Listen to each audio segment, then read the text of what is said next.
آج ہم بات کریں گے کچھ ایسے قدرتی مناظر پر جو ہماری سوچ سے بہت دور ہیں اور جانیں گے ان کی حقیقت کے بارے میں، وہ حقیقت جن کے بارے میں آپ نے نہ کبھی دیکھا ہوگا اور نہ ہی سنا ہوگا۔ Frost flower. آپ نے موسم سرما میں جھیل کی سطح پر بہت سے پھول کھلتے اور پھیلتے ہوئے دیکھے ہیں، لیکن آپ نے کبھی برف سے بنے ہوئے پھول نہیں دیکھے ہوں گے۔ انہیں فراسٹ فلاور کہتے ہیں۔ یہ صرف سخت سردی کے موسم میں ہی دیکھے جاتے ہیں۔ مشرقی ہوکائیڈو میں واقع جھیل اکان آپ کو ایسے جادوئی پھول کو دیکھنے کا موقع فراہم کرنے کے لیے بہترین جگہ کے طور پر مشہور ہے۔ انہیں آئس فلاور بھی کہا جاتا ہے۔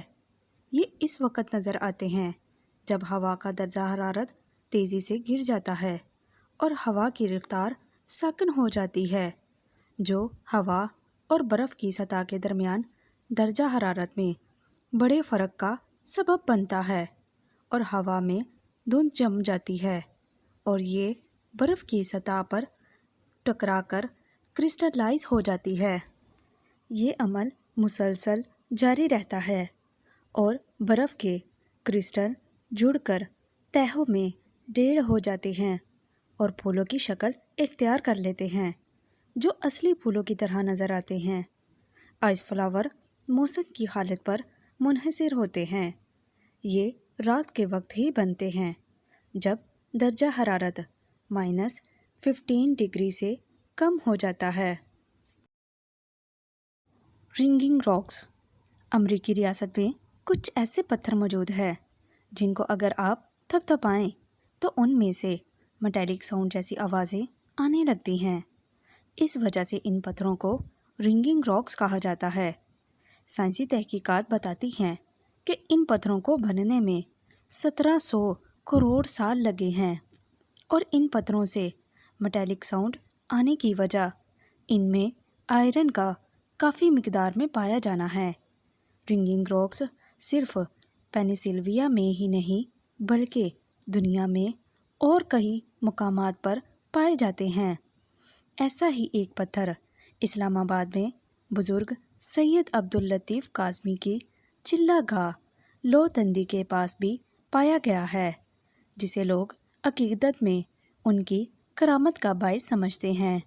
اسی طرح کے بے شمار پتھر انڈیا میں بھی بے شمار جگہوں پر پائے جاتے ہیں، جن میں انڈیا کے کئی معروف مندر بھی شامل ہیں جہاں ان پتھروں کو بطور پلر استعمال کیا جاتا ہے۔ Morning glory roll cloud. اگر آپ ساحل پر کھڑے ہوں اور یہ طوفان آپ کو اپنی طرف آتا ہوا نظر آئے تو یقیناً آپ اس کو دیکھ کر خوف زدہ ہو جائیں گے، لیکن گھبرائیے مت، تھوڑا دھیرج رکھیے۔ یہ کوئی طوفان نہیں بلکہ بے ضرر بادلوں کا جھرمٹ ہے۔ یہ منظر آپ کو صرف آسٹریلیا کے گلف آف پینیٹیریا میں ہی دکھائی دیتا ہے، اور وہ بھی صرف صبح کے وقت۔ اس لیے اسے مارننگ گلوری رول کلاؤڈ کہا جاتا ہے۔ اس منظر کی وجہ سمندر میں بننے والی لہروں کے ساتھ بخارات کا اٹھ جانا اور مسلسل بادل بناتے جانا ہے۔ جب ایک لہر اٹھتی ہے تو اس کے ساتھ پانی کے بخارات بلند ہو کر بادل بناتے ہیں، پھر دوسری لہر کے بخارات بلند ہو کر دوسری لہر بناتے ہیں۔ یوں یکے دیگرے بعد بننے والے بادل ایسے دکھائی دیتے ہیں کہ جیسے یہ بادل رول ہو رہے ہیں۔ اس وجہ سے ان بادلوں کو رول آف کلاؤڈ کہا جاتا ہے۔ میتھائن ببلز۔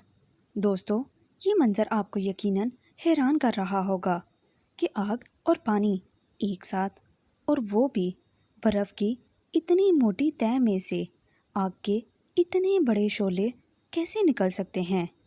یہ شعلے دراصل برف کی تہہ کے نیچے قید میتھائن گیس کی وجہ سے ہوتے ہیں۔ میتھائن گیس ایک ایسی گیس ہے جو فوری طور پر